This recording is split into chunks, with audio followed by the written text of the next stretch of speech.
Bonsoir à tous et bienvenue sur Monaco Info. Installez-vous confortablement, c'est parti pour une nouvelle édition. Ils sont peut-être la relève politique de la principauté. En tout cas, ils s'intéressent aux institutions et à la vie de la cité.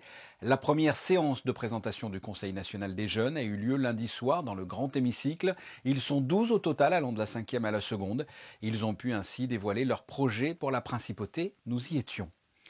Monacotech a été créé il y a 4 ans. C'est un incubateur, accélérateur de start-up, autrement dit de jeunes entreprises innovantes. Nous nous sommes donc demandé comment se portaient ces start-up aidées par Monacotech et comment elles subissaient ou pas la crise. La réponse dans quelques instants avec le directeur Lionel Galfray. Suite de notre série de reportages à Dubaï avec la prochaine exposition universelle dans environ 6 mois. Il y aura bien sûr un pavillon monégasque. Aujourd'hui, nous allons vous présenter les barbadjans confectionnés sur place. Elle prend sa retraite le 1er avril. Et ce n'est pas une blague. Marie-Claude Beau cédera sa place à Björn Dahlström jeudi. À l'occasion pour nous de retracer le parcours de Marie-Claude Beau à la tête du nouveau musée national de Monaco depuis 2009. Et enfin, nous reviendrons sur la défaite de la Roca Team en basket face à Cholet, 76-97, 48 heures seulement avant le match décisif de quart de finale en Eurocup. Mais avant de développer ces titres, nous vous retrouvons, Christine Thomel, pour un premier point sur l'actualité. Le gouvernement communique, en plus du nombre de personnes touchées par le coronavirus, les chiffres relatifs au dépistage.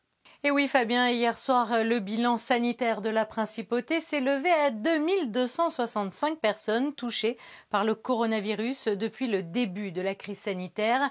Des chiffres relatifs au dépistage viennent, comme vous l'avez dit, aussi d'être arrêtés. Du 22 au 28 mars dernier, il a été réalisé 4550 tests PCR et antigéniques sur des patients résidents ou non de la principauté. Et il a été enregistré un taux de positivité de 4,70%.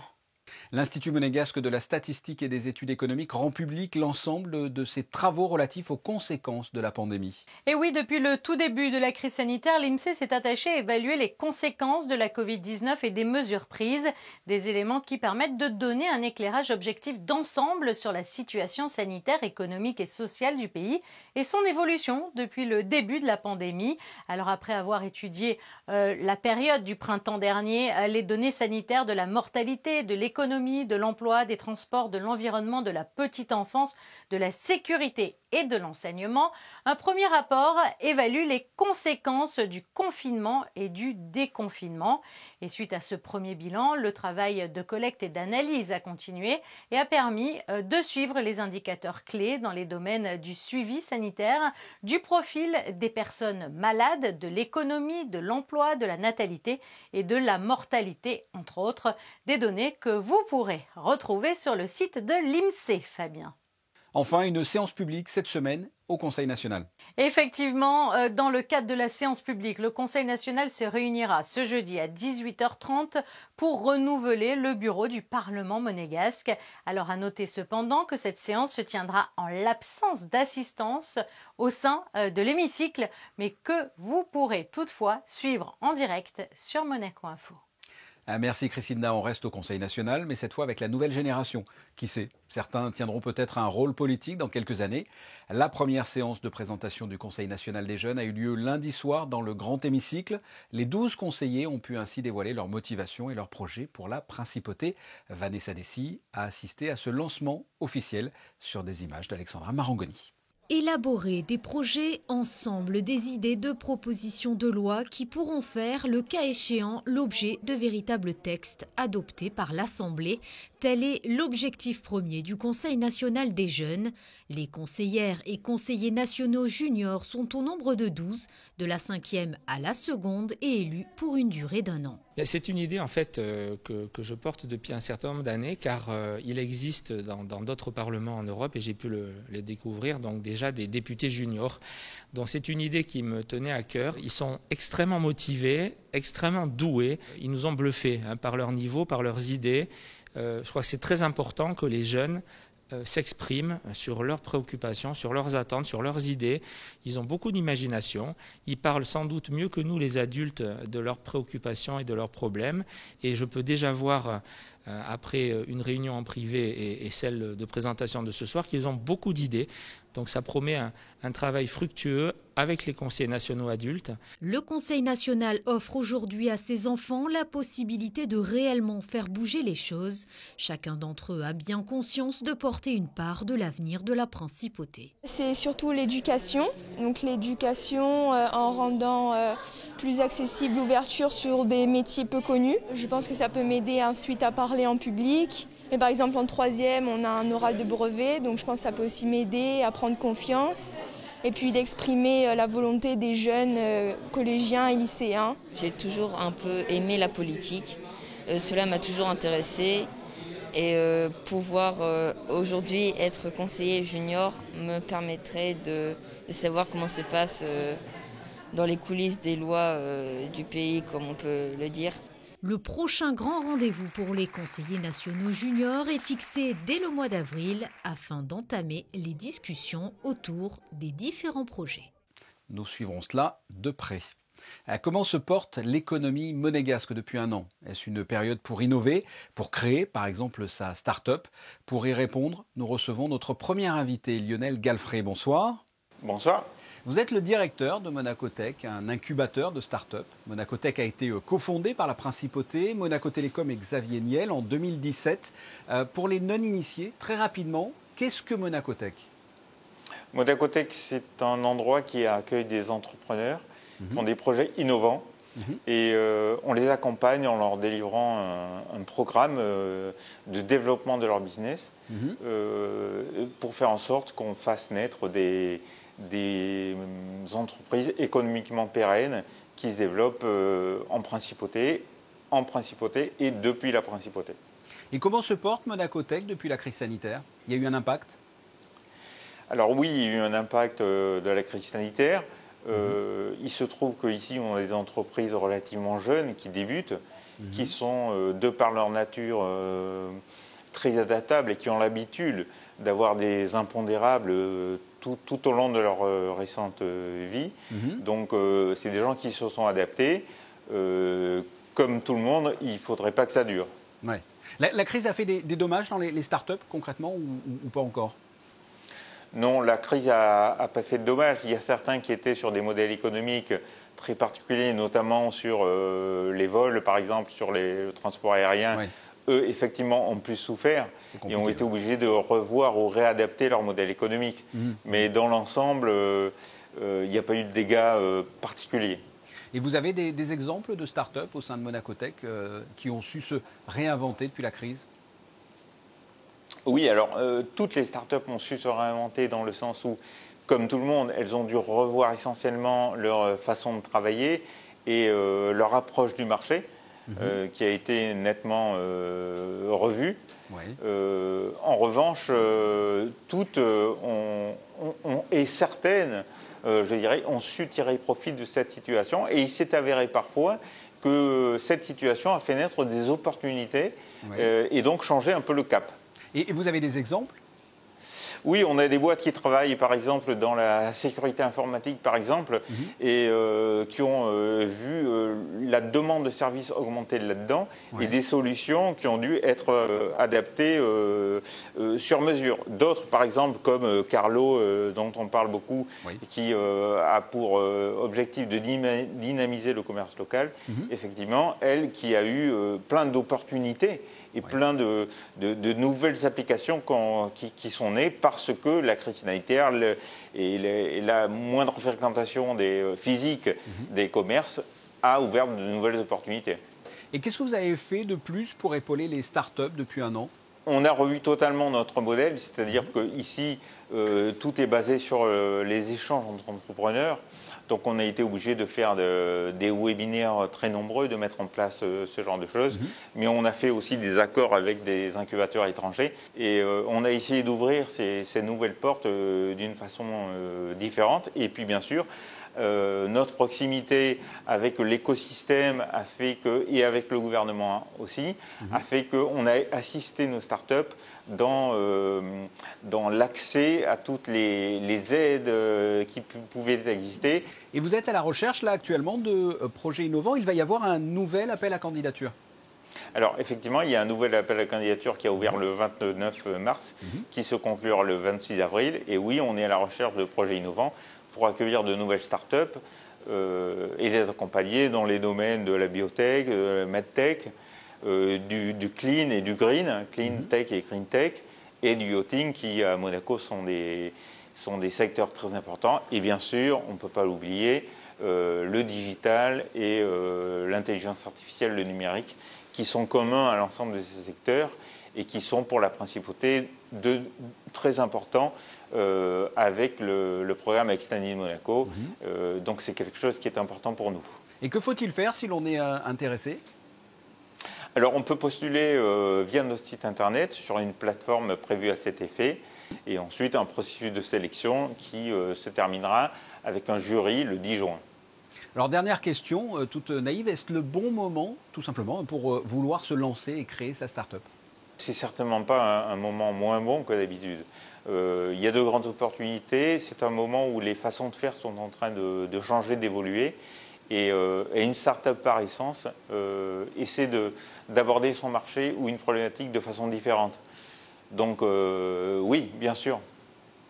Donc pour résumer, Lionel Galfrey, depuis son lancement, Monaco Tech a accompagné 32 startups, dont 16 sont actuellement incubées. Et pour le 6e appel à candidature, les personnes intéressées ont jusqu'au 26 avril pour déposer leur dossier sur le site de Monaco Tech. Merci Lionel Galfrey. Je vous en prie, merci. De Monaco Tech, nous nous rendons à Dubaï pour la suite de notre série de reportages consacrée à l'exposition universelle qui se déroulera dès octobre prochain. Il faut savoir que les expositions universelles ont pour vocation de promouvoir la culture d'un pays auprès des autres pays participants et des visiteurs. Cela passe également par le partage des cultures culinaires. Sur le pavillon de Monaco, il sera possible de découvrir de nombreuses spécialités monégasques réalisées sur place. Alexandra Pani, on vous retrouve dans les cuisines d'une boulangerie à Dubaï. Je suis avec le duo qui s'est fixé comme objectif de faire pousser des barbadjans dans le désert. Chef, on peut dire que c'est mission accomplie, là, c'est assez ressemblant. Bah écoutez, oui, on est agréablement surpris. Ça a été un travail d'une petite semaine avec Manu, le petit monégasque, le spécialiste des barbadjans. Donc on a travaillé en duo. On est agréablement surpris parce qu'on a trouvé la matière première qu'on voulait. Justement, quel était le plus difficile peut-être pour adapter les ingrédients ? Alors ça s'est fait en plusieurs étapes, c'est-à-dire qu'on a commencé à essayer de choisir une farine qui correspondait, parce que la farine c'est très important déjà pour la pâte. Et puis ensuite, le challenge pour les barbadjans monégasques, c'était la matière première, dont les blettes. Des ingrédients trouvés notamment grâce à la collaboration avec une boulangerie dubaïote créée par un expatrié français. Il nous a proposé de faire un développement pour le pavillon de Monaco et surtout la spécialité des barbadjans, qui pour moi franchement était une énigme parce que je n'avais jamais entendu parler. Je suis plus dans la partie sucrée et boulangère que la spécialité cuisine. Donc ouais, c'était une découverte. Je pense que ça peut plaire parce qu'il y a un produit qui s'appelle des fataillères où c'est aussi une pâte mais qui est cuite différemment avec aussi un filling à base d'épinards qui est beaucoup plus simple. Mais les gens aiment beaucoup les épinards et aiment bien ces produits cuits ou frits. Et donc là, c'est frit avec une pâte qui est plus sur un côté bung qu'une pâte à fataillère. Je pense que ça peut plaire. Qui séduiront, on l'espère, les visiteurs, puisqu'une quantité importante sera prévue chaque jour à la vente. On s'est basé un petit peu comme la dernière exposition, enfin pas la dernière exposition, mais l'exposition de Milan, où on faisait entre 600 et 700 pièces par jour. Et là, en fait, on s'est aperçu que les habitants de Dubaï, qui ont testé aussi avec nous, ont vraiment apprécié. Donc, je pense que on va partir sur 1000 à 1200 pièces par jour. C'est un bel objectif. En tout cas, si vous voulez tester les barbadjans un peu Dubaï hot style, si on peut dire, mais quand même bien monégasque, il faudra attendre jusqu'au 1er octobre. Voilà, faire des barbadjans dans le désert. Merci Alexandra Pani. Place à notre dernière invitée. Elle est à la tête du nouveau musée national de Monaco depuis 2009. Et dans quelques jours, elle sera à la retraite. Marie-Claude Beau, bonsoir. Bonsoir. Ce n'est pas une blague, mais le 1er avril, vous prenez votre retraite. C'est vous qui avez choisi cette date pour l'originalité ? Alors, je ne peux pas dire la vraie vérité, mais la fausse vérité est qu'effectivement, j'ai été nommée le 1er avril, voilà. D'accord, et donc vous partez un 1er Donc je pars le 1er avril, voilà. exactement. Mais j'aime bien l'idée. Qu'est-ce qui vous a amené à Monaco? Comment se fait-il qu'un jour on vous ait proposé de prendre les rênes du NMNM? Alors c'est de la faute, si je peux dire, et grâce surtout à la princesse Caroline et au prince Albert, qui effectivement étaient venus voir le musée que j'avais ouvert au Luxembourg pour l'État luxembourgeois, dessiné par Ayam Pei. Ils étaient venus, on s'était parlé, voilà. Et la princesse m'avait demandé aussi de faire partie de la Fondation Prince Pierre. Et j'étais responsable de la partie art contemporain. Donc depuis 2005, je cassais déjà les pieds des monégasques. Juste, vous le regrettez, ce petit parcours sur Monaco? Ah non, pas du tout. Ah non, non, non, j'ai eu une liberté absolument incroyable. Bon, après, c'était pas tous les jours dimanche parce que il faut se bagarrer, surtout pour l'art de notre temps, l'art vivant. Vous imaginez, c'est d'ailleurs le texte que j'ai signé pour le catalogue de l'exposition Marginalia, ça s'appelle l'art contemporain. Parce que je l'ai tellement entendu dans ma carrière, depuis Grenoble jusqu'à maintenant. C'est non-stop, hein. L'art contemporain, alors c'est content, C-O-N-T-E-N-T, mais aussi content, C-O-M-P-T-A-N-T, ce qui veut dire que c'est plus aussi la période actuelle. Que retenez-vous de ces 12 ans parmi nous?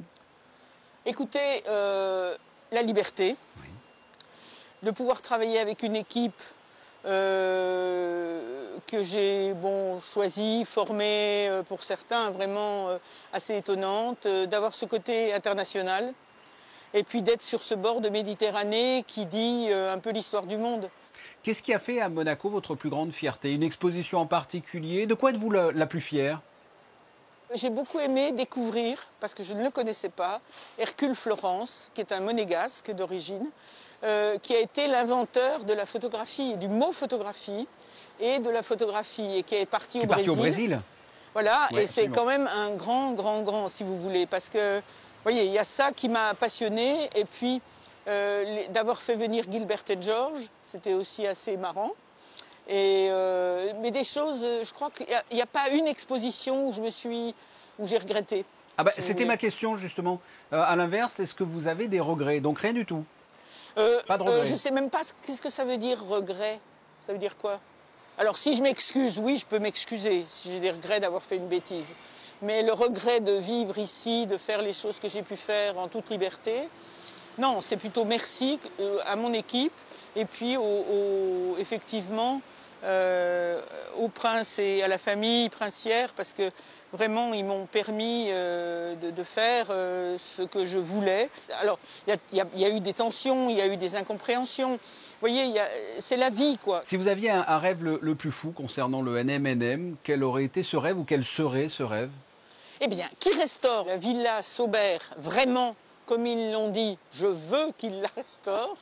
Et on a besoin de ça. On a besoin, je l'ai écrit d'ailleurs récemment, on a vraiment besoin d'un lieu où on puisse montrer nos collections qui sont formidables, sur l'histoire aussi quand même des arts du spectacle, de la SBM, des ballets russes. Enfin, je veux dire, on a fait des expositions autour de ça. Ça a été aussi assez génial. Bon, après, j'avais pas assez de budget, je me suis bagarrée, on m'avait supprimé les budgets d'acquisition, j'ai tapé des pieds. Voilà, vous voyez, on se bat, mais on se bat pour le public, pour les artistes aussi beaucoup. Il faut dire aussi qu'on a travaillé avec des artistes qui nous ont vraiment incroyablement fait confiance. Sans les artistes, on n'existe pas. Donc, on l'a dit, vous prenez votre retraite jeudi. En revanche, ce n'est pas encore tout à fait terminé, hein. Vous êtes commissaire, je crois, de la prochaine expo du NMNM, Marginalia, consacrée à la BD, c'est bien ça? C'est-à-dire que normalement, ça ouvre demain. Et j'ai eu quand même des co-commissaires formidables comme Damien MacDonald, Stéphane Vaquier. On a travaillé en toute harmonie avec des vrais spécialistes, parce que Damien et Stéphane sont des vrais fous de la bande dessinée. Donc ça, c'est assez incroyable. Et puis des grands collectionneurs qui sont venus nous rejoindre. Si vous voulez, j'espère que cette exposition donnera envie aux gens, à des gens qui ne viendraient pas autrement, de venir au musée. Et ça, c'est un truc formidable, pour moi. La BD, c'est ça aussi. Très bien, donc Marginalia, jusqu'au 5 septembre, nous y reviendrons dans l'édition de demain. Pour finir, avez-vous des projets avec Claude Beau? des projets, déménager, ça va être déjà quelque chose. Je retourne à Toulon, où j'ai travaillé pendant quelques années, où j'ai beaucoup aimé travailler. C'est un mélange entre, c'est pas loin d'ici, c'est pas loin de ma famille, c'est pas trop loin de Paris. Voilà. Bien sûr, on m'a déjà demandé de venir sur un truc de travail pour Château-Vallon, le centre d'art. Donc si vous voulez, j'ai des amis, donc ils vont me demander et je le ferai volontiers, des missions comme ça. C'est assez génial. Merci beaucoup. Voilà, merci à vous. De la culture, passons au sport. En basket, la Roca Team recevait Cholet lundi soir à la salle Gaston Médecin. Un match coincé entre deux rendez-vous très importants en Eurocup. Monaco s'est incliné 76-97. Le résumé de la rencontre est signé Frédéric Elion. 3 jours après la grosse débauche d'énergie et la victoire cruciale face à Podgorica en Eurocup, la Roca Team n'a pas réussi à mettre la même intensité pendant 40 minutes face à Cholet lundi soir en Jeep Elite. Coach Mitrovic fait tourner en vue du match décisif de mercredi et envoie Boukari Sissoko dans le 5 avec Bost, Ndoye, Le Sort et Falfaye. Le Sénégalais est une machine à highlights dans le premier quart-temps, alley-oop en très haute altitude, gros contre sur la planche derrière, suivi d'un tir en transition de Dibost. La Roca Team se détache rapidement 14-4. Auteur d'un poster dunk samedi soir contre Orléans qui a fait le tour du monde sur les réseaux, Yohan Makoundou montre encore ses qualités athlétiques avec une finition les yeux au niveau du cercle, 24-16 pour Monaco à la fin du premier quart-temps. Porté par Yann Miller, 19 points et Michael Stockton, 14 points et 7 passes, Cholet revient à -4. Abdou Ndoye, 11 points à 3 sur 3 à 3 points, se montre face à ses anciens partenaires. À la mi-temps, +2 pour Cholet et une stat marquante. Les Choletais ont tiré 21 lancers francs, dont 17 dans le deuxième quart-temps, contre 5 seulement pour Monaco. Dans le troisième quart-temps, les joueurs d'Herman Kunter accentuent leur avance, des ballons volés, plus d'envie et d'énergie au rebond, +7. Marcos Knight inscrit 5 points en 2 possessions, mais c'est Cholet qui fait la différence en inscrivant 33 points dans ce troisième quart-temps, +11 à 10 minutes du buzzer final. Les Choletais vont s'envoler dans le dernier acte, une belle adresse avec 60% au tir sur l'ensemble du match. Monaco a déjà la tête à mercredi soir et à la rencontre capitale face à Podgorica. Coach Mitrovic fait tourner et Cholet remporte un succès important pour son opération maintien. Score final 97-76. On a eu du mal à rentrer dans le match, on a eu beaucoup de mal, défensivement déjà. Donc il va falloir qu'on se reprenne, il va falloir qu'on prenne les matchs les uns après les autres. Là on enchaîne un peu les matchs, donc il faut qu'on réussisse à rentrer dans le rythme. Et je pense qu'après ça va aller mieux. Tu parles de cet enchaînement de matchs justement, il y a eu une grosse débauche d'énergie à Ljubljana contre Podgorica, il y a ce match décisif dans 2 jours, est-ce qu'inconsciemment, c'était pas dans les têtes, je dis pas que ce match vous l'avez lâché, mais inconsciemment il y avait peut-être déjà Podgorica en tête. Oui, parce qu'on sait que voilà, l'objectif c'est d'aller jusqu'à l'Euroleague, mais il faut qu'on réussisse à rester focus, à prendre les matchs les uns après les autres, comme je l'ai dit déjà, et normalement ce genre de défaite ça doit pas arriver. Malgré cette deuxième défaite de la saison en Jeep Elite, la Roca Team reste leader et peut désormais se préparer pour demain soir et le match capital d'Eurocup contre Podgorica. Un match évidemment à huis clos. En revanche, vous pourrez retrouver les meilleurs moments de cette rencontre, encore une fois décisive, dans l'édition de jeudi sur Monaco Info. Nous vous retrouvons, Christina, pour le reste de l'actualité en bref. Le deuxième meeting de la commission de Monaco sur la santé humaine et la pollution des océans vient de se tenir en principauté. Créée à l'occasion de la Monaco Ocean Week il y a 2 ans de cela, cette commission s'est réunie à nouveau le 24 mars dernier.